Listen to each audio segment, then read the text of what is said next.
తన జీవితంలో పతనం అవ్వడానికి కారణం ఏంటి? పతనం అవ్వడం అంటే ఏదేదో చెడ్డ పనులు చేసి ఏదేదో ఘోరమైన పనులు చేయటమే కాదు పతనం. అదొక్కటే పతనం అనుకోవడానికి వీల్లేదు.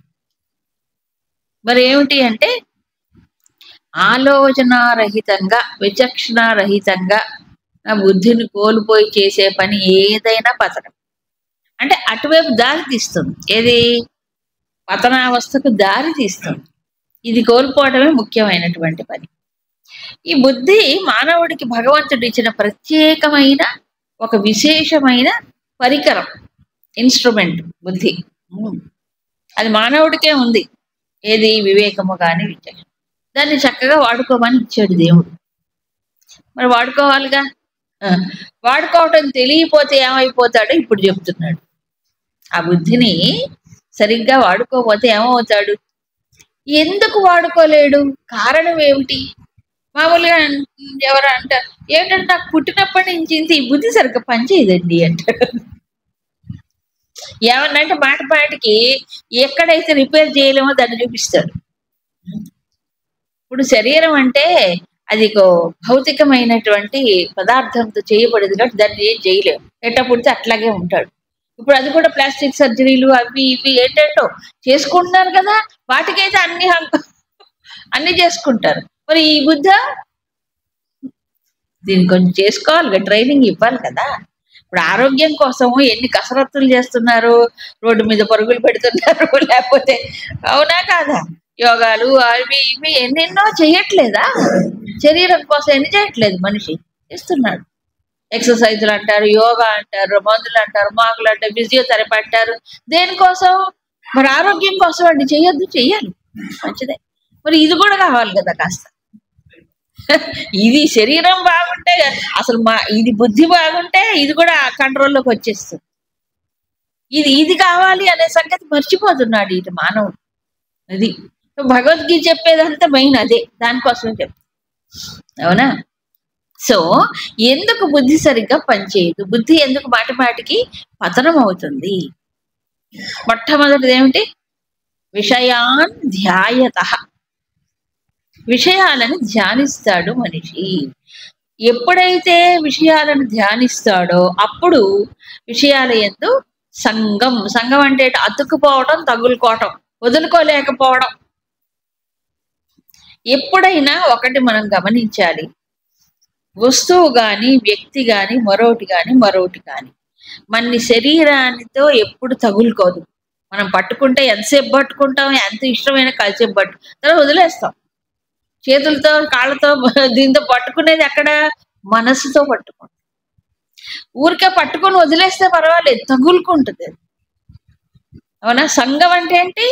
అటాచ్మెంట్, రాగం, తగులుకోవడం. దాంట్లో ఏమిటంటే దాంట్లోనే నిలిచి పడిపోవడం. అది ఎప్పుడు ఎక్కువ ఏదైతే ఆలోచిస్తామో కంటిన్యూస్ గా ఎక్కువసేపు, అప్పుడు అది సంగముగా మారుతుంది. అంతేకాని ఆలోచించద్దు అంటలేదు, ధ్యానించకండి. తేడా లేదు. ఇక్కడ తేడా తెలియదు చాలా మందికి. ఏమిటి ఆలోచించడం ఏంటి, ధ్యానం ఏంటి? ధ్యానం అంటే ఏమిటి? చాలా మంది ధ్యానం అభ్యాసం చేస్తుంటారు, ధ్యానం చెయ్యాలని ప్రయత్నం చేస్తున్నామని కూడా అనుకుంటుంటారు కదా. ఏంటి ధ్యానం? ఏంటి ధ్యానం?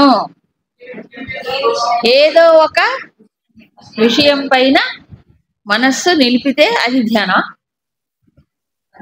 దాన్ని ధారణ అంటారు. దాన్ని ఏమంటారు? ధారణ అంటారు. నిలపటానికి చేసే ప్రయత్నము ధారణ. ధారణలో నిలకడ ఉంటే ధ్యానముగా మారుతుంది. ధారణే లేనప్పుడు ధ్యానముకి వెళ్ళలేదు. ముందు ధారణ చేసుకోవాలి. ధారణ అంటే ఏంటి? చిత్త ఏకాగ్రత. ఒక చోట నిలపటానికి చేసే ప్రయత్నం. ఇంకా ప్రయత్నంలో ఉన్నాడు, ప్రయత్నంలో ఉంటే అప్పుడే ధ్యానం అంటారు. అది కాదు, ముందు ధారణ. అంటే ఇప్పుడు జపం చేస్తారు. జపం ఎందుకు చేయాలి? మనస్సుని ఏకాగ్రం చేయడానికి, ధారణ చేయడానికి జపం బెస్ట్, అన్నిటికంటే ఉత్తమం కదా. అది ధారణ అంటే కేవలం జపమే చేయక్కర్లే. ఇప్పుడు మీరు పారాయణం చేస్తున్నారు, శ్లోక పారాయణం చేస్తున్నారు, నిలిపి చెయ్యండి. చేసేది ఏదో కాస్త నిలిపి, ప్రతి పదము ప్రతి దాన్ని ఇంకా భావం నిలిస్తే ఇంకా మంచి. నిలిపి చేస్తే అప్పుడు అది ధారణ అవుతుంది. ఏదైనా సరే, పూజ చేసినా, మరి పారాయణం చేసినా, జపము చేసినా, ఏ పని చేసినా ధారణే ముఖ్యం. పరీక్ష రాసినా, పుస్తకాలు చదివినా, శ్రీరామకోటి రాసిన, ఏ పనైనా వంట చేసినా ధారణ కావాలి, నిలపాలి దాంట్లో కదా. మాటి మాటికి దృష్టి పరిపరి విధాలా పోకూడదు, అవునా. ఈ ప్రయత్నాన్ని ధారణ అంటాడు. దీన్నే ఏకాగ్రత అన్నాడు. దీన్ని ఏమన్నారు? వ్యవసాయాత్మిక బుద్ధి అన్నాడు కదా ఇందాక. అలా ఒకే దాంట్లో వెళ్ళిపోతుంది. ఈ చేసే ప్రయత్నంలో ఉన్నంతసేపు ధారణ అంటాడు. ఈ ప్రయత్నం నిలిచిన తరువాత ప్రతి ఆలోచన, ఇంతకు ముందు ఆలోచన, తర్వాత ఆలోచన, రాబోయే ఆలోచన అన్నీ ఒకటిగానే ఉంటే సజాతీయ వృత్తి ప్రవాహం, ఒక టెక్నికల్ టర్మ్, సజాతీయ వృత్తి ప్రవాహం. ఇది ధ్యానం. ఇది ఎప్పుడు వస్తుంది? ధారణ ద్వారా సాధ్యం. ఏమిటి? ధారణ ద్వారా సాధ్యం.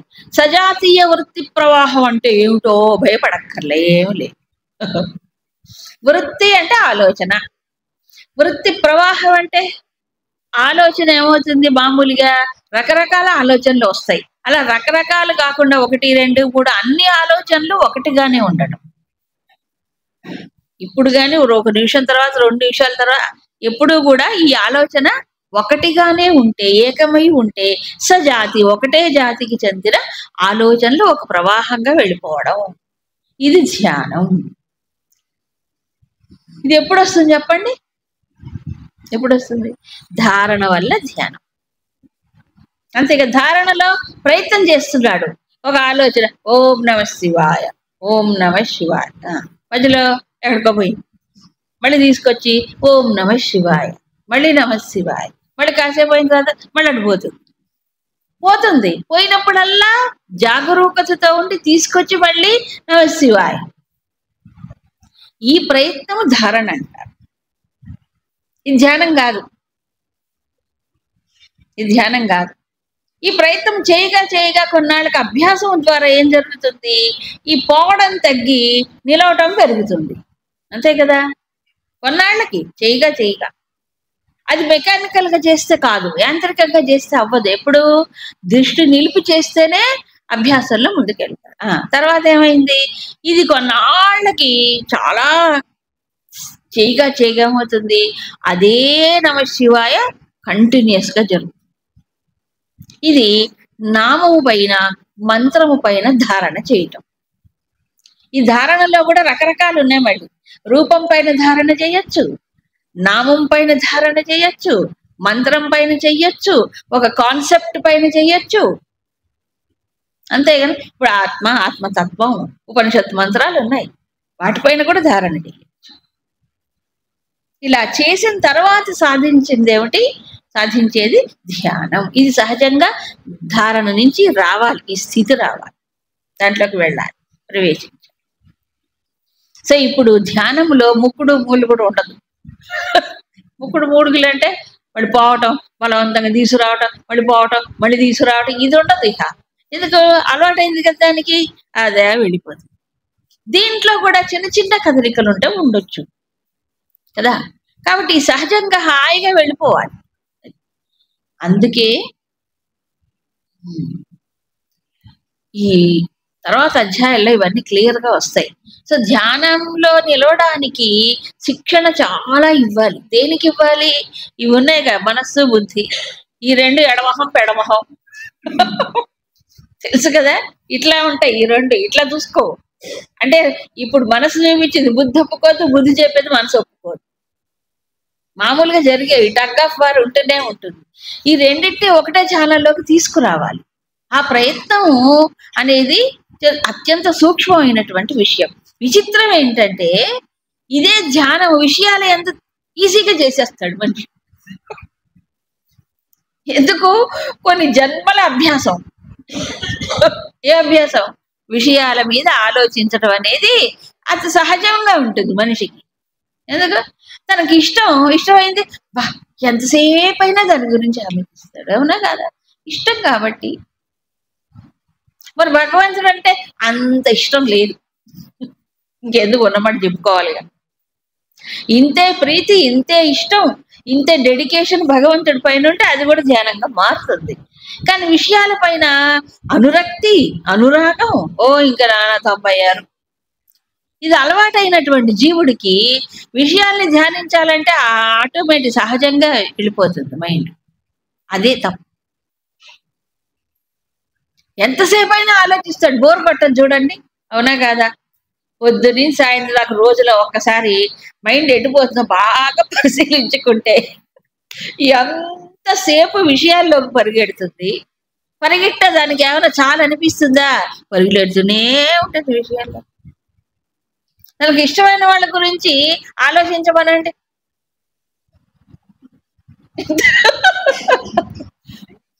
ఎంతసేపు అయినా ఆలోచిస్తుంటాడు. అవునా? మా మనవడండి, మా మనవరాలండి ఎంత ముద్దుగా ఉంటుందంటారు. చెప్పుకుంటే అవతల వాళ్ళకి తీసుకొచ్చేదాకా చెప్తుంటారు. అవునా కదా? అంతే, ఏదో ఒకటి దాని మీద ఇష్టం, మక్కువ, మమకారం ఉన్నప్పుడు అలా వెళ్ళిపోతుంది అనమాట మైండ్. అవునా? అవునా? ఎవరు ఏమి చెప్పక్కర్లేదు, వెళ్ళిపోతుంటుంది, సహజంగా వెళ్ళిపోతుంది. గ్రావిటేషన్ ఫోర్స్ లాగినట్టు వెళ్ళిపోతుంది మైండ్. అవునా? సో విషయాల్ని ధ్యానించడం మనిషికి పెద్ద కష్టమేం కాదు,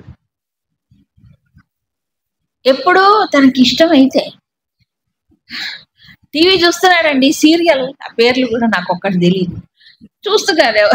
చూస్తున్నప్పుడు చూడండి, పక్క వాళ్ళ ఇంట్లో దొంగలు పడి దోచుకుపోయిన వీళ్ళు ఏమి తెలియదు. ఎందుకంటే ఎవరి తలుపులు వాడు మూసుకొని పెద్ద సౌండ్ పెట్టుకొని కూర్చుంటారు. ఏం తెలుస్తాయి? తెలియదు. ఎందుకు? చెక్కు చెదరని దీక్ష. ఎంత ధ్యానం, ఏకాగ్రంగా ధ్యానం ఎంత ఇష్టమో. మళ్ళీ అది చూసిన తర్వాత ఫోన్ చేసి వెంటనే రెండో రోజు తెల్లవారు వాటి మీద మాట్లాడుకోవటం ఎంత ధ్యానం. ఎందుకు? చూసారు పో, దాని గురించి ఎందుకు చర్చించుకోవడం? చూసారా? ధ్యానం, విషయ ధ్యానం. ధ్యానం అంటే ఏంటి? దాని గురించే దాని గురించే ఆలోచన. ఏం చేస్తున్నా అదే. అవునా? అందుకని ఆలోచించాలి, వివేకంతో ఆలోచించాలి. ఏది పరిస్థితులు, సందర్భాలు, అవసరాలు ఉన్నప్పుడు తప్పకుండా ఉపయోగించుకోవాలి. ఉపయోగించుకోకపోతే అది ఎందుకు బుద్ధి? కానీ విషయాలని దేనిపైన ఎక్కువ దృష్టి నిలపద్దు చెప్తారు. అది లోపలికి వెళ్ళిపోతుంది అనమాట, ఇంప్రెషన్ లోపలికి వెళ్ళిపోతుంది. సంగహ, తెలియకుండానే మనస్సు, అది మంచో చెడో మనసుకు తెలియదు. బుద్ధి పైన ఉంది కదా, మనసుకేం తెలుస్తుంది? ఇంద్రియాలు వెళ్ళిపోతున్నాయి కాబట్టి లోపలికి వచ్చి పడుతుంది. మంచైనా చెడైనా ఈక్వల్ గా అతుక్కుంటుందండి. అందుకే సంఘ దోషం అన్నారు, గుర్తుందా? సంఘ దోషం. ఒకవేళ చెడు వాటిల్లో తెలియకుండానే ఇంద్రియాలు వెళ్ళిపోయి మనసు దాని మీద నిలిపిద్ది అనుకో, అవే ముద్రలు లోపలికి వస్తాయి, అవే సంస్కారం లోపలికి వచ్చి పడతాయి. అందుకే చెప్తున్నారు పెద్దలు, చెడు చూడకండి, చెడు తినకండి, చెడు వినకండి. ఎందుకు చెప్తారు? ఊరికే చెప్తారా? తెలియకుండా వాటి ప్రభావం వెళ్ళిపోతుంది, మన మనసులో ఆలోచనలని మార్చిపారేస్తాయి. మళ్ళీ ఆ టెండెన్సీస్ వచ్చేస్తాయి, అలాగే చెయ్యాలనిపిస్తుంది. లేకపోతే ఎందుకు ఈ జనరేషన్ ఇలా పాడైపోతుంది చెప్పండి? ఎందుకు పాడైపోతుందంటే ఆ పనికిరానివన్నీ విని విని విని చూసి తిని మాట్లాడి ఇవన్నీ లోపలికి వచ్చేస్తాయి, చెత్త. అందుకని సంఘం అంటే అటాచ్మెంట్, తగులుకుంటది. మనసుకు విచక్షణ లేదు, అందుకని మనసు ఏమో దేనికైనా తగులుకుంటది. ఇక తగులుకున్న తర్వాత వదిలించుకోవడం చాలా కష్టం. అవునా? దానివల్ల ఏమవుతుంది? కామహ, సంబంధమైన కోరిక కలుగుతుంది, వేరే కోరికలు కలగవు. దేనిపైన సంఘం వచ్చిందో అది కోరిక. అంటే భగవంతుడిని పొందాలంటే భగవంతుడి కోరిక వస్తుంది, ఎబ్బే చచ్చినారా. మరేం కావాలి? ఏవో అల్పమైనవన్నీ వస్తాయి ప్రపంచ విషయం. ఎప్పుడైతే కోరిక పుట్టిందో దానికోసం మనసు ఏమవుతుంది, అది తీర్చుకోవడానికి ఆరాట పడుతుంది, ప్రయత్నం మొదలవుతుంది. ఈ మనసు చేసే ప్రయత్నంలో ఏమవుతుంది, కోరిక తీరకపోయినా, దానికి ఆటంకం కలిగినా అది క్రోధముగా వ్యక్తమవుతుంది. క్రోధం ఎప్పుడైతే వచ్చిందో వివేకం నష్టం. వివేకం సమ్మోహ, అవివేకం. ఎప్పుడైతే మోహం విపరీతంగా వచ్చిందో స్మృతి విభ్రమ. స్మృతి అంటే ఏంటి, ఆలోచన నశిస్తుంది. ఆలోచన కాదు, జ్ఞాపకం పోతుంది, జ్ఞాపక శక్తి పోతుంది. సో మోహం వల్ల వచ్చేది ఏమిటంటే జ్ఞాపకం పోతుంది, జ్ఞాపక శక్తి. అందుకే చూడండి, మోహంలో పడ్డవాడు కళ్ళు కనిపించవు వాళ్ళకి. నీ గుడ్డే కళ్ళు కనిపించదు, వాడి బుద్ధి ఇది మూసుకుపోయింది, అక్కడ కళ్ళు బాగానే ఉన్నాయి, బుద్ధి మూసుకుపోతుంది. కాబట్టి మోహగ్రస్తుడైన వాడు ఏమవుతున్నాడు, జ్ఞాపకం ఉండదు. నేనేం చెయ్యాలి, నేను ఏం చేస్తున్నాను, అయ్యో 10 మంది ఉన్నారే, నేను ఇలా చెయ్యొచ్చా, లేదు, ఆలోచన లేదు. నేను ఇలా మాట్లాడవచ్చా, ఇలా నేను ప్రవర్తించవచ్చా, ఏమీ లేదు, ఉండదు. ఎందుకంటే స్మృతి పోతుంది, ఆ మోహం కప్పేస్తుంది. స్మృతి భ్రంశ. ఎప్పుడైతే జ్ఞాపకం పోతుందో, జ్ఞాపక శక్తి ఏమవుతుంది, అప్పుడు బుద్ధి నాశ. బుద్ధి అంటే ఇక్కడ కార్యాకార్య విచక్షణ అది నశించిపోతుంది. ఇవి డిస్క్రిమినేషన్ అనేది పోతుంది. బుద్ధి నాశాత్ ప్రణశ్యతి. ఒక కారు కంట్రోల్ తప్పిందండి, బ్రేకుల పైన ఇది తప్పిపోయింది. అప్పుడు ఏమవుతుంది, అది బ్రేక్ ఆపరేట్ చేయని వాడు ఏమవుతాడు, వెళ్ళిపోతుంది, ఎక్కడో వెళ్ళి కొట్టుకుంటుంది. అవునా కదా? కాబట్టి వేయాల్సిందని బ్రేకులు వేయాలి, కావాలంటే స్పీడ్ తగ్గించుకోవాలి, గేర్లు మార్చుకోవాలి, ఇవన్నీ చేయాలి కదా. మరి బ్రేకులు పని చేయకపోతే మొత్తం బ్రేకే, అవునా? కాబట్టి దీనికి బ్రేకులు వేసేదే బుద్ధి. ఆ బుద్ధే చెడిపోతే ఇక మిగతావన్నీ ఏమవుతాయి, మనస్సు అసలు వశంలో ఉండదు, ఇంద్రియాలు పూర్తిగా పట్టు తప్పిపోతాయి. కాబట్టి చెయ్యరాని పనులు చేస్తాడు. అప్పుడు అది నశించటం అంటే ఏంటి, ఆ ఆవేశంలో జ్ఞాపకం పోతుంది. కాబట్టి ఏం చేయాలో అది ఏదైనా చేసేస్తాడు, అంతే, కమ్ముకుపోతుంది. అలా చేసినప్పుడు తర్వాత బాధపడాలి. అంతా అయిపోయిన తర్వాత చేతులు కాలేక ఆకులు పట్టుకుంటే ఏం ప్రయోజనం, అవునా? అందుకు బుద్ధి నశించకుండా ఉండాలి, అది కోరుకోవాలి ఎప్పుడు భగవంతుడిని. అందుకే ప్రార్థన చెయ్యాలి. ఈ మంత్రాల యొక్క అసలు ఉద్దేశం అదే. ఈ గాయత్రి మంత్రం చెప్పండి, అమ్మవారి మంత్రం చెప్పండి, ఏ మంత్రం చెప్పినా భగవంతుడిని ప్రార్థించాల్సింది ఒకటే, నా బుద్ధి పక్కదారి పట్టకుండా, అటు ఇటు చూడకుండా, అది ప్రపంచ విషయాల్లో మునిగిపోకుండా, స్వామి నువ్వు నన్ను రక్షించు. ఇది ప్రార్థన చెయ్యాలి భగవంతుడు. అది నశిస్తే ఇంకేం లేదు. భగవంతుడు ఆశీర్వాదాలు మనకు ఉన్నాయి అంటే ఈ బుద్ధి ఎప్పుడు ఒక మంచి పద్ధతిలో వెళ్ళిపోతుంది. అందుకే గాయత్రి మంత్రం అన్ని సర్వదేవ మంత్రాల కంటే గాయత్రి మూల మంత్రం అని చెప్పాడు. అవునా? ఎందుకని? ఈ బుద్ధిని ప్రచోదనం చేసేది పరమాత్మ. కాబట్టి పరమాత్మను ఏం కోరుకుంటున్నాడు? బుద్ధిని ప్రచోదనం చేయమనే కోరుకోవాలి. ప్రచోదనం అంటే ఆయన ప్రచోదనం చేస్తే బాగానే ఉంటుంది కదా, ఇలాంటి కోరికలు ప్రచోదనం చేస్తుంటాయి, కూర్చొని అవి ప్రేరణలు ఇస్తూ ఉంటాయి. అందుకు అదే కోరుకోవాలి. ధనం, కనకం, వస్తువు, వాహనం, ఇవన్నీ ఎక్కడో చోట ఇరికిచ్చేస్తాయి. ఇది బాగా పనిచేసింది అనుకోండి బుద్ధి, ఆ మనిషి ఎప్పుడు సేఫ్ గానే ఉంటాడు. తప్పటడుగులు పడకుండా జాగ్రత్త బాగుంటాడు. అందుకు భగవంతుడు ప్రార్థించాలి. మనిషి అయి పుట్టిన తర్వాత ఈ బుద్ధి ఎప్పుడూ కరెక్ట్ గానే పనిచేయడానికి భగవద్ అనుగ్రహం కావాల్సిందే. లేకపోతే ఈ ఇంద్రియాలు ఎట్లా ఆగుతాయో మనసు ఎట్లా ఆగుతుందో. ఎంత చదువుకుంటే ఇందాక చెప్పలే కిందటి శ్లోకాల్లో కదా, ఎంత వివేకవంతుడైనా, మేధావంతుడైనా, ప్రయత్నశీలుడైనా లాగి పారేస్తాయన్న. సో ఇలా లాగపడకుండా ఉండడానికి బుద్ధే ముఖ్యం. ఆ బుద్ధి నాశనం అయిపోతే ఏమవుతుంది మానవ జీవితం కదా. మానవుడు కాదు, అప్పుడు పశువులాగా జీవిస్తాడు. అంటే 2 కాళ్ళు ఉంటాయి కానీ ద్విపాద పశువులు అయిపోతారు. ఇప్పుడు ఇలా పతనం కాకుండా ఉండాలంటే ఎట్లాగో రాగద్వేష యుక్తై ఇంద్రియై విషయాన్ అంటే విషయాల్లో ఇంద్రియాలు వెళతాయి, సంచరించాల్సిందే, ఇంకెక్కడ పోతాయి. అయితే తొడుగులు వేసుకోవాలి. ఏం తొడుగులు? చేతికి గ్లోవ్స్ ఉంటాయి చూడండి, వేసుకుని హాస్పిటల్లో పనిచేస్తారు. ఎవరు? నర్సెస్ కానీ డాక్టర్స్ కానీ అలా చేతికి ఇది కాకుండా వేసుకుంటారు. షాక్ కొట్టకుండా అవ్వాలంటే ఇన్సులేషన్ వేసుకుంటాడు. ఒక్కో దానికి ఒక్కోటి. యుద్ధ రంగంలో వెళ్ళే వీరుడు కవచం తోడుకుంటాడు. అవునా? మరి ఇదేం రంగం? ఈ క్షేత్రములో మనిషిని లాగి పారేసే ఉంటాయి. అదేగా చెప్పాడు.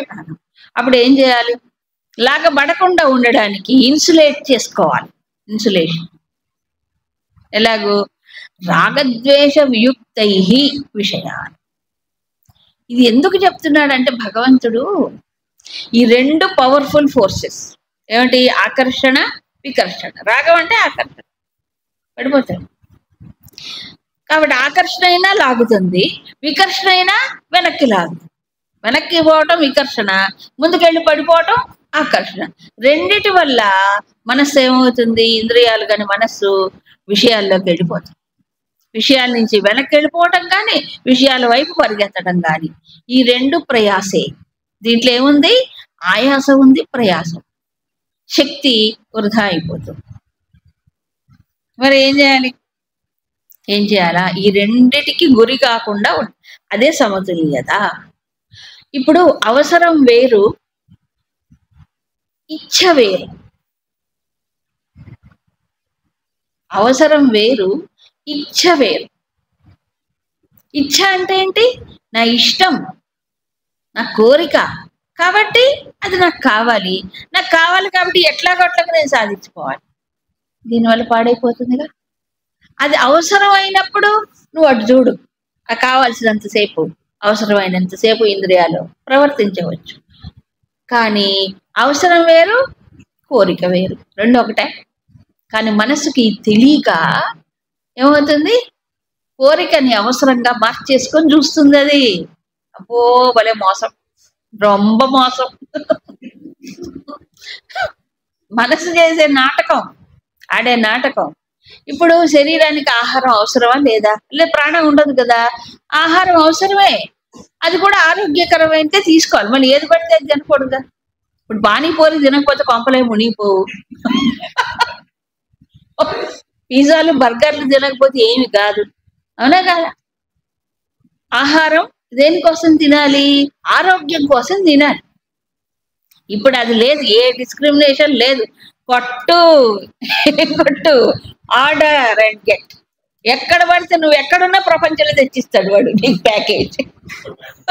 ఇంట్లో ఉన్నా, ఆఫీసులో ఉన్నా, ట్రైన్లో ఉన్నా అన్ని సెంటర్లు వచ్చేసాయి. అవునా? మనకు తగ్గట్టే డిమాండ్, దేని డిమాండ్ బట్టి మార్కెట్. ఎందుకు ఇంత విపరీతం? ఒకప్పుడు ఇన్ని లేవే, ఇన్ని ఫుడ్ సెంటర్స్ ఉన్నాయండి. అంటే మనిషికి ఏమైపోయింది? ఇప్పుడు యావ విరిగిపోయింది. అవసరానికి తిందాం, అవసరమైనంత తిందాం, ఆరోగ్యం కోసం తిందాం అని ఒక్కళ్ళకి లేదు లేదు. కాబట్టి అంత డిమాండ్ పెరిగిపోయింది.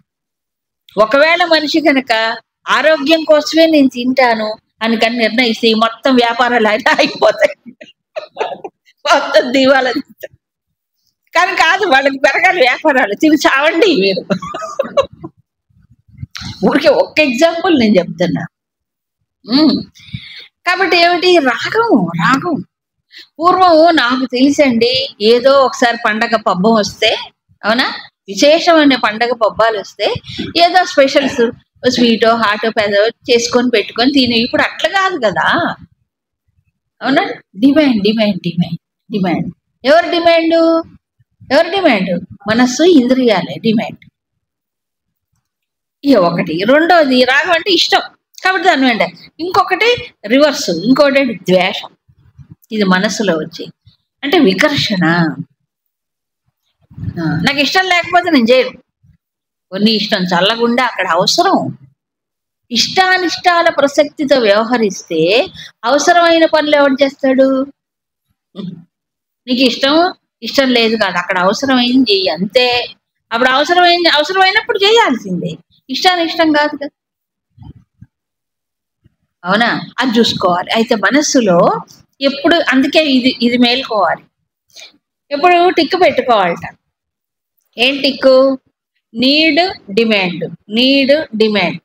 నీడ్ అంటే అవసరం. డిమాండ్ అంటే మోర్ దాన్, అవసరం కంటే ఎక్కువ కోరుకోవడం, అవసరానికంటే ఎక్కువ కోరుకోవడం. ఇప్పుడు నా మనస్సు ఇది నిజంగా అవసరాన్ని కోరుకుంటుంది, అవసరాన్ని, లేకపోతే డిమాండ్ చేస్తుందా ఇది కావాలి. అవసరం అనుకుంటే పర్వాలేదు. డిమాండ్ అయితే ఒక్కొక్కసారి శారీరకమైనటువంటి కొన్ని అవసరాలు ఉంటాయి మనిషికి. ఎందుకో ఇది ఒక యంత్రం కదా, ఒక రకం పరికరం, కాబట్టి దానికి కావాల్సింది. అవసరాన్ని మించి కోరుకోకూడదు. ఉదాహరణ అటెన్షన్. సాధారణంగా మనిషి ఎమోషనల్ పర్సనాలిటీ, అంటే అసలు ఉద్వేగాలు ఉంటాయి మనిషి. కాబట్టి ఏమైనా ఎక్స్పెక్ట్ చేస్తాడు, మన వాళ్ళు అనేవాళ్ళు కొంచెం నా వైపు వాళ్ళు ఆలోచించాలి, నా గురించి ఇది చేయాలి అనుకుంటాడు. ఇక నువ్వు ఎవరి గురించి ఆలోచించకూడదు, ఎవరిని చూడకూడదు, నన్ను ఒక్కడిని చూడాలంటే ఈ ప్రపంచం ఎట్ట నడుస్తుంది. ఇది మోహం అయిపోదా? ఇప్పుడు అదే జరుగుతాం, అవునా? ఇప్పుడు అదే జరుగుతాం. ఇప్పుడు ఒకప్పుడు పెద్ద పెద్ద ఫ్యామిలీస్ ఉండేవాడి, పెద్ద పెద్ద పెద్ద కుటుంబాలు ఉంటాయి. ఎంతమంది ఉండేవాడు? ఒక ఇంట్లో 10 మందో, ఒకసారి 20 మందో కూడా ఉండేవాడు, అవునా? వీళ్ళందరూ ఒకళ్ళకొకళ్ళు ఒక చక్కని ఏమిటంటారు ఆలోచనతో పరస్పరము ఒకళ్ళొకళ్ళు ఆలోచించుకుంటూ, ఒకళ్ళ క్షేమం ఒకళ్ళు ఇది కోరుకుంటూ, దుఃఖం వస్తే ఒకళ్ళకొకళ్ళు షేర్ చేసుకుంటూ పంచుకుంటూ కదా ఇలా ప్రయత్నం చేస్తే ఉంటే అప్పుడు అది ఎలాగుండేది, అది వేరు. ఇప్పుడు ఒకప్పుడు మేమిద్దరం మాకిద్దరు, మేమిద్దరం మాకొకళ్ళు, మేమిద్దరం మాకెవరు అక్కర్లేదు. ఆ తర్వాత నువ్వు అక్కర్లేదు నాకు, నువ్వు అక్కర్లేదు నీకు నేను అక్కర్లేదు, చివరికి ఎవరు లేదు. ఏమిటంటారు చెప్పండి ఇది? వాళ్ళిద్దరు మాత్రం సఖ్యతలో ఉంటారా? ఉండరు, ఉండరు. తర్వాత మరి వీళ్ళొకళ్ళు పట్టుకుంటారు. ఏమిటండి జీవితం? పశువులు అంతే కదా, పశువులకు అది సహజం, మనిషి కూడా అలాగుంటే ఇలాగ. ఇప్పుడు ఈ ఫ్యాషన్ బోర్, ఒక్కళ్ళతో ఏంటండి జీవితం? ఇప్పుడు అది కూడా అయిపోయింది. ఒకళ్ళే కట్టుకొని ఎన్ని రోజులు పడి చచ్చి కొంచెం వెరైటీ కావద్దా? మళ్ళీ వాళ్ళు పట్టుకుంటారా, మళ్ళీ గుడ్డి పూసుకుపోతుంది. అసలు అర్థం లేని జీవితాలు అయిపోయింది కదా. వాడు పట్టుకుంటే రాగం, లేకపోతే ఇంకేం లేదు. అందుకని ఏం చెప్పాడు, దేనిపైన ఎక్కువ పట్టుకోవద్దు, ఒక కర్తవ్య దృష్టితో. అందుకే ఎలా జీవించాలంటే కర్తవ్య దృష్టితో, ధర్మం పెట్టాడు. అందుకే ఈ రాగం ఈ కామం వీటికి లోను కాకుండాలంటే ధర్మం అనేదే ముఖ్యం. ఏది అవసరమో, ఏది కర్తవ్యమో, ఏది ధర్మమో ఆ దృష్టితో చూసినప్పుడు ఈ రాగం పోతుంది. అందుకే కదా మొదటి అధ్యాయంలో ఏం చెప్పాడు భగవంతుడు, నీ ధర్మం అయ్యా నాయన, నీ కర్తవ్యం నాయన నువ్వు చెయ్యి. అంతేగాని అనురాగాలు రాగాలతో చూస్తే నీ కర్తవ్య విస్మరణ జరగలే అర్జునుడికి. అందరికీ జరిగేది అదే, కర్తవ్యాన్ని మర్చిపోతాడు, చేయవలసింది చేయలేవు. నా ఇష్టం ఉంటే చేస్తా, వంట నాకు ఇవాళ మూడ్ లేదండి, వంట చేయరండి, ఆర్డర్ పెట్టండి. మూడ్ లేకపోవడం ఏంటి? ఇప్పుడు జరిగేదే అది. నేను చేయను, మూడ్ లేదు, 3-4 అయిపోయింది అనమాట, చెయ్యి. అవసరం కర్తవ్యం అనేది ఉంటే ఈ రెండింటికి లోను కాదు, ధర్మం అనేది పెట్టుకుంది. అప్పుడు ఏం చేస్తాయి విషయాలు? లాగవు పీకవు. అప్పుడు ఆత్మవశ్యై విధేయ ఆత్మ. ఇంద్రియములు ఏమవుతాయి? చక్కగా మనసు చెప్పినట్టు వింటాయి. ధర్మాన్నే చూస్తున్నాడు, కర్తవ్యాన్నే చూస్తున్నాడు, ఇది అవసరమా లేదో చూసుకుంటున్నాడు. అప్పుడు చక్కగా ఇంద్రియాలు మనస్సును అనుసరిస్తాయి. మనస్సు తనిష్టం వచ్చినట్టు పోదే, బుద్ధి యొక్క నిర్ణయానికి విచక్షణకు అనుకూలంగా మనసు ఒబే చేసి పనిచేస్తుంది. ఏముంది, స్ట్రగుల్ లేదుగా. ప్రసాదం అధిగచ్చతి, అప్పుడు ప్రసన్నతని పొందుతాడు. ఈ ప్రసన్నత ఒక వస్తువును పొందటం ద్వారా రావట్లేదు, ఒక వస్తువును అనుభవించటం ద్వారా రావట్లేదు. ఎక్కడి నుంచి వస్తుంది? Well controlled senses and mind, అవునా? కాబట్టి స్ట్రగుల్ లేదు. లేకపోతే ఏమవుతుంది, ఇంద్రియాలు 10 దిక్కులో లాగి మనసు ఏమో దాని వైపు వెళ్ళి ఈ బుద్ధి ఏమో పాప ఒంటరిగా నిలుస్తుంది, ఏం చేయలేక. అలా కాకుండా ఇవన్నీ కలిసి ఒకే తాటి పైన చేసినప్పుడు, పని చేసినప్పుడు ఏమవుతుంది, అవన్నీ కలిసి పనిచేస్తాయి. మనకి తెలుగులో సామెత ఉంది, కలిసి ఉంటే అది. ఎవరు కలవాలి? ఈ ముందు మన లోపల ఇంటిగ్రేషన్, దీన్ని ఏమన్నాడు, ఇంటిగ్రేషన్ ఆఫ్ ద పర్సనాలిటీ. ఈ మూడు ఒక ఛానల్లో పోవాలి. ప్రసాదం అది. ఈ ప్రసన్నత అదే భగవద్ అనుగ్రహం, ఈశ్వరానుగ్రహం, ఈశ్వర ప్రసాదం. ఇది భగవంతుడు యొక్క అనుగ్రహం. ఇది ఎలాగొస్తుంది? దీనికి ఒక లక్ష్యం ఉండాలి, ఇంద్రియములు మనస్సులు అటు తిప్పాలి కదా. కాబట్టి వీటిలో తగులుకోకుండా ఉండాలంటే ఏం కవచం వేసుకోవాలి? ఏం కవచం? భగవత్ చింతన అనే కవచం. అప్పుడు అది ఏం చేయదు కదా. ఇలా చేసినప్పుడు ఈ ప్రసన్నత వల్ల ఏం జరుగుతుంది? సర్వ దుఃఖ హాని ఉపజాయతే, ఆ దుఃఖాలన్నీ పోతాయి. చూసారా? సో దుఃఖ నివారణ ఉపాయం ఏంటి? ప్రసన్నత. ప్రసన్నత అంటే ఏమిటి? ఇంద్రియాలు మనస్సుని, మనస్సును బుద్ధిని, బుద్ధి ఆ లక్ష్యం వైపు ఉండటం. ఇది ప్రసన్న. దీంట్లో దుఃఖాలు పోతాయి. ఇప్పుడు మామూలు మనిషి ఏమనుకుంటాడంటే దుఃఖాలు పోతే ప్రసన్నత వస్తుంది అనుకుంటున్నాడు. ఎప్పుడు పోయేనా దుఃఖాలు? ప్రపంచంలో ఉన్నంతసేపు దుఃఖాలు లేకుండా ఉంటాయా? సమస్యలు లేకుండా ఉంటాయా? ఎవడని పూర్తిగా లేకుండా చేయగలడా? లేదు. వస్తాయి, వస్తాయి, లేకుండా ఏముండవు. కాబట్టి ఇలా ఎప్పుడైతే ప్రసన్నత వల్ల దుఃఖాలన్నీ పోయాయో, ప్రసన్నత అంటే ఏంటి? మానసికమైన ఒక ప్రశాంతత, ఒక నిశ్చలత వచ్చినప్పుడు దుఃఖాలు వస్తాయి కానీ అవి ఇతన్ని స్పృశించలేవు. తర్వాత శ్లోకంలో వస్తుంది, ప్రసన్న చేత సహా బుద్ధి పర్యవతిష్టతే. అప్పుడు బుద్ధి ఏమవుతుంది? చక్కగా నిలకడగా ఉంటుంది, నిలుస్తుంది, నిలకడ. శుక్లాంబరధరం విష్ణుం శశివర్ణం చతుర్భుజం ప్రసన్నవదనం ధ్యాయేత్ సర్వ విఘ్నోపశాంతై. ప్రసన్నవదనం ధ్యాయేత్. ప్రసన్న వదనుడు భగవంతుడు. ఏ రూపం చూసినా ప్రసన్నంగా ఉంటుంది. అవునా కదా? ప్రసన్న ఆంజనేయ స్వామి, ప్రసన్న లక్ష్మి, ప్రసన్న ప్రసన్న పెట్టుకుంటుంటారు ఇష్టంగా. ఏమిటి ఆ ప్రసన్నత్వం? అంటే ఇదే cheerfulness, contentment. అది. సో ఈ డిసిప్లైన్, ఇన్నర్ డిసిప్లైన్, ఇంటిగ్రేషన్ వల్లనే ఏమవుతుంది అప్పుడు మనిషికి ఈ ప్రసన్నత. ఎందుకంటే తనలో తాను స్ట్రగుల్ అయినప్పుడు, ఏది బుద్ధి చెప్పినట్టు, మనసు విందు మనసు చెప్పినట్టు, ఇంద్రియాలేనో ఈ పరుగులు పెడుతున్న లాగి లాగి పీకి పీకి దాని వెంట పరిగెత్తి శ్రమ పొందితే ఎక్కడొస్తుంది? ఇంకా అలసిపోతున్నాడు కదా వీటితోనే, ఈ స్ట్రగుల్లోనే పడిపోతున్నాడు కదా, ఈ డిమాండ్లోకి పోయి. అందుకు చెప్పాడు. అప్పుడు ఆ బుద్ధి నిలుస్తుంది. ఇలా నిలకడగలిగినటువంటి బుద్ధి వల్ల ఏమిటి ప్రయోజనం? అలా బుద్ధిలో నిలకడ లేకపోతే ఏమిటి నష్టం? ఏం నష్టపోతున్నా? బుద్ధి అటు ఇటు తిరగనియండి, ఏం పోయిందట? ఇప్పుడు రోడ్డు వేశాడు, NH స్టేట్ హైవేలు వేశాడు. రోడ్డు అంటే అందరికీ ఉపయోగకరంగా ఉంటుంది. బస్సులు పోతాయి, కార్లు పోతాయి, సైకిల్ వాళ్ళు పోతారు, మామూలు మనుషులు పోతారు, అన్నీ పోతాయి. వీటికి ఒక పద్ధతి ఉండాలా అక్కర్లేదా? రోడ్ రూల్స్ అని కొన్ని పెట్టాడు కదా. వచ్చే వాహనం ఇటు పోవాలి, పోయే వాహనం అటు పోవాలి, వీళ్ళు ఇట్లా ఉన్నాయా రూల్స్? ఎందుకు పెట్టాడు? ఎందుకు పెట్టాడు? ప్రమాదాలు రాకుండా నివారించడానికి, అందరూ సుఖంగా ప్రయాణం చేయడానికి కదా పెట్టాడు. అలాగే మానవ జీవితానికి కూడా కొన్ని రూల్స్ ఉన్నాయి. నువ్వు ఎవరికి వెళ్ళి యాక్సిడెంట్ చేయకు, అంటే ఎవరైనా వెళ్ళి వాళ్ళ జీవితంలో డిస్టర్బెన్స్ క్రియేట్ చేయకు, వాళ్ళ మనసుకు కానీ వాళ్ళ బుద్ధికి కానీ చేయకు అనవసరంగా. అవునా? నీకు నువ్వుగా బాగుండాలి, ఇంకోళ్ళకి ఇది చేయడానికి నువ్వు సహకరించాలి. Live and let live others. నువ్వు జీవించు, ఇతరులకు కూడా జీవించడానికి ఒక మంచి ఇది ఇది కదా. మరి ఈ రకంగా జీవించాలంటే ఒక పద్ధతి ఉండద్దా?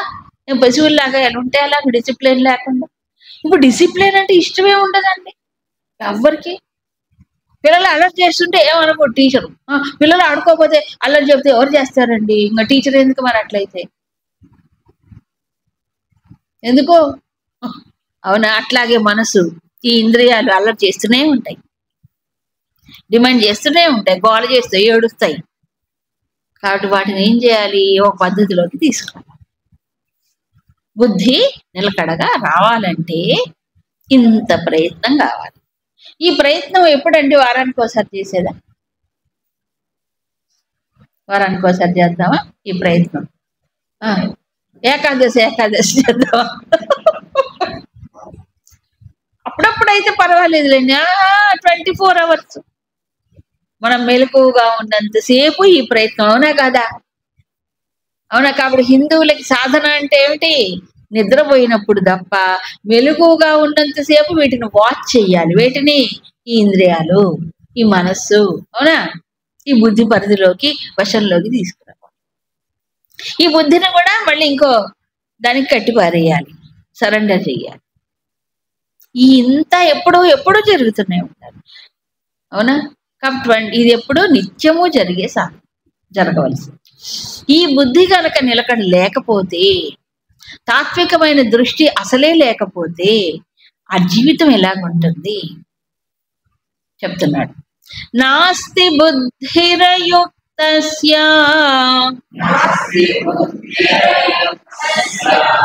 నచాయుక్తస్య భావనా నచా భావయత శాంతిః అశాంతస్య కుతః సుఖం. సో ఇందాక చెప్పినటువంటిది ఏమిటి? రాగద్వేషాలు తాకకుండా ప్రపంచంలో ధర్మం కర్తవ్యం కోసమే నిర్వహణ చేస్తూ ఉంటే తన కర్తవ్యం చేస్తాడు, కర్మలు చేస్తాడు కాబట్టి వాసనలు క్షయం అయిపోతాయి. అక్కడ తగులుకోవు, కొత్త వచ్చి చేసేది చేస్తున్నాడు. ఈ బుద్ధి కనుక నష్టపోతే, నిలకడ లేకపోతే ఏమవుతుంది? నాస్తి బుద్ధి అయుక్తస్య. అయుక్తస్య అంటే యుక్తుడు కానివాడు. యుక్తత్వం అంటే ఏంటి? వీటిని వశంలో పెట్టుకోలేనివాడు, ఇంద్రియాలని వశంలో పెట్టుకోలేనివాడు అయుక్తుడు అంటాడు. వాడికి ఏమవుతుంది? బుద్ధి ఉండదు. నాస్తి బుద్ధి. బుద్ధి లేదంటే అసలు బుద్ధి లేదని బుద్ధి ఉంటుంది. ఎలాంటి బుద్ధి ఉంటుంది? విషయాల యందు అనురక్తి కలిగిన బుద్ధే ఉంటుంది, విషయాభిముఖమైన బుద్ధే ఉంటుంది, అసలు లక్ష్యము సంబంధించిన ఆలోచన ఉంటుంది. ఎప్పుడు? అయుక్తుడు, యుక్తత్వం లేనివాడికి. ఇక్కడ శంకరాచార్యులు ఈ బుద్ధి అనే విషయంలో ఆత్మస్వరూప విషయ బుద్ధి అన్నారు. ఆత్మస్వరూప విషయ బుద్ధి. సో పరమాత్మ సంబంధమైనటువంటి ఆలోచన లేనటువంటి బుద్ధి. కొంతమందికి చూడండి, అసలు దేవుడి గురించి పట్టించుకోరు. వాళ్ళ డిక్షనరీలో దేవుడు ఉండడు, అస్సలు ఉండడు. అలా జీవిస్తున్నారు, చాలా మంది జీవిస్తున్నారు. ఏమిటి? ఎందుకు జీవిస్తున్నావు? ఎంజాయ్మెంట్. ఇదే దేవుడు. మాకు ధనమే దేవుడు, మా సుఖమే దేవుడు, అంతే. దానికి మించింది ఒకటి ఆలోచించం. కర్మకాండలో కూడా అంతే కదా. ఈ కర్మ చెయ్యి, నీకు ఈ సుఖం వస్తుంది, పుణ్యం వస్తుంది, సుఖం వస్తుంది, అంతే. ఆయన పరమాత్ముడు అందుకోవాలి, చెయ్యాలి అంటే అసలు ఇంపార్టెన్సే లేదు జీవితం వాళ్ళకి. కాబట్టి ఇక్కడ బుద్ధి అంటే ఏం బుద్ధి? పరమాత్మ విషయమైనటువంటి బుద్ధి. ఆ బుద్ధి రాదు. ఎప్పుడు?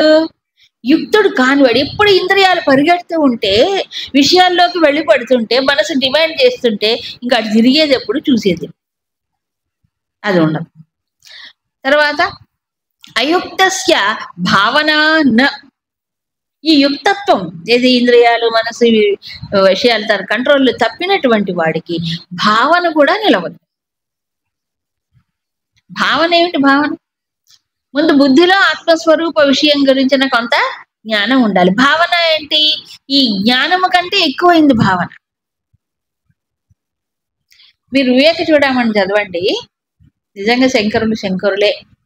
భావన అనే పదానికి ఆయన ఒక డెఫినేషన్ చెప్తారు. అక్కడ ఎక్కడ చెప్తారు? ధ్యాన విషయంలో చెప్తారు. బ్రహ్మతత్వమసి భావయాత్మన. కొన్ని శ్లోకాలు ఉన్నాయి, ఒక పల్లవితో రాసినట్టుగా రాశారు. అవునా? బ్రహ్మతత్వం అసి భావయ ఆత్మన అంటే నీలో ఈ బ్రహ్మతత్వము గురించినటువంటి ఆలోచన ఏమిటి? అది నీవే అయి ఉన్నావు, అది కదా అనేది నిలిస్తే అది భావన అవుతుంది. సో ధ్యానముతో సమానం ఒక రకంగా చెప్పాలంటే ఆ తాదాత్మ్య భావన కదా. అది ఎప్పుడు ముందు బుద్ధిలో ఆ జ్ఞానం ఉండాలి. ఆ జ్ఞానం ఏమవ్వాలి, భావనగా మార్పు చేయ భావన. ఇప్పుడు మనందరికీ కూడా కొన్ని కొన్ని భావాలు ఉంటాయి, అది విషయాభిముఖమైన భావాలు ఉంటాయి, అవునా కాదా? నేను ఇలా అనుకుంటున్నానండి, నేను ఇలా భావిస్తాను, నేను ఫీల్ అయిపోయానే. ఫీలింగ్ కాదు, ఫీలింగ్ మనసులో వచ్చేది, తలపులు బుద్ధిలో వచ్చేవి. ఈ భావన ఏంటి మరి?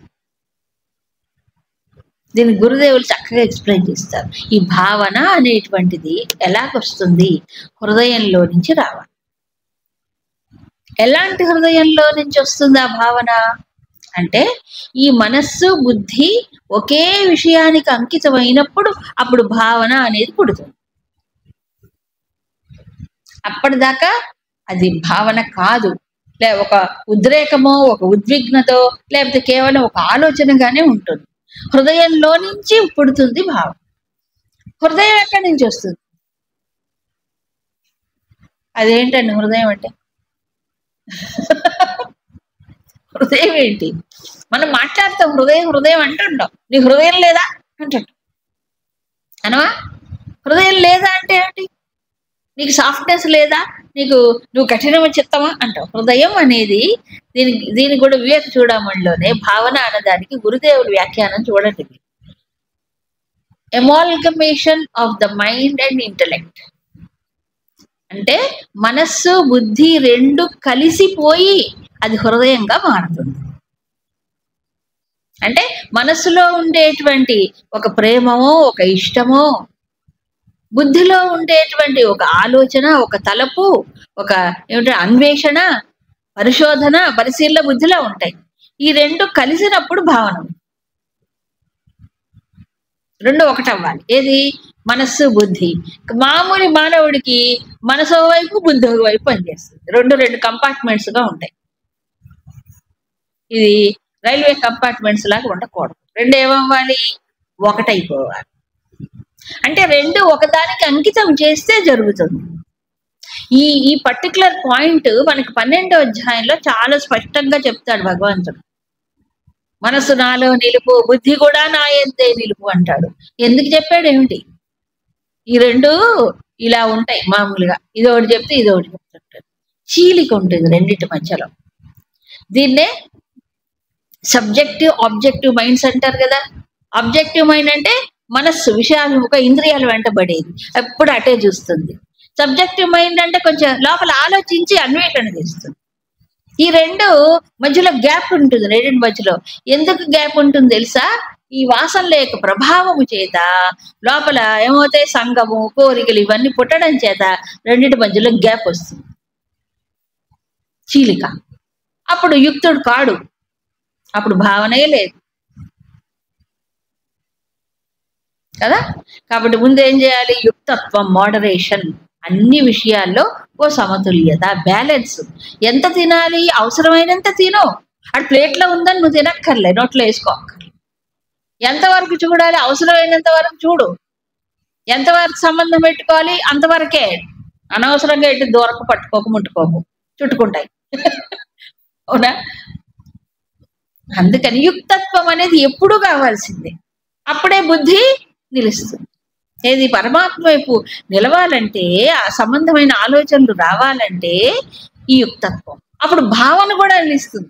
ఆత్మ విషయమైన జ్ఞానం బుద్ధిలో ఉన్నప్పుడు భావన నిలుస్తుంది. సో ఏం భావన? ఇప్పుడు భిన్న భావన కాదు, అభిన్న భావన. నచాభావయత శాంతి. ఈ భావన లేకపోతే మనిషికి ఏమవుతుంది? శాంతి లేదు. శాంతి అంటే సమాహిత చిత్తం ఉండదు, ఉపశమించదు మనస్సు.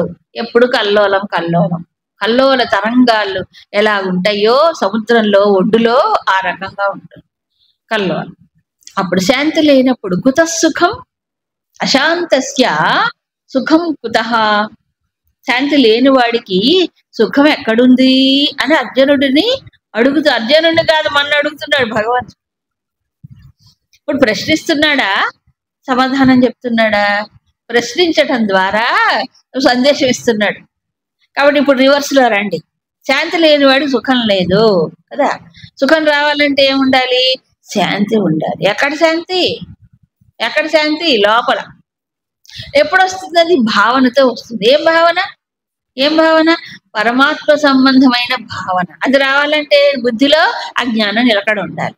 ఆ జ్ఞానం ఉండాలంటే ఏం చేయాలి? మాటికి ప్రపంచ విషయాల్లో అది కల్లోలం చేస్తే అది నిలవదు.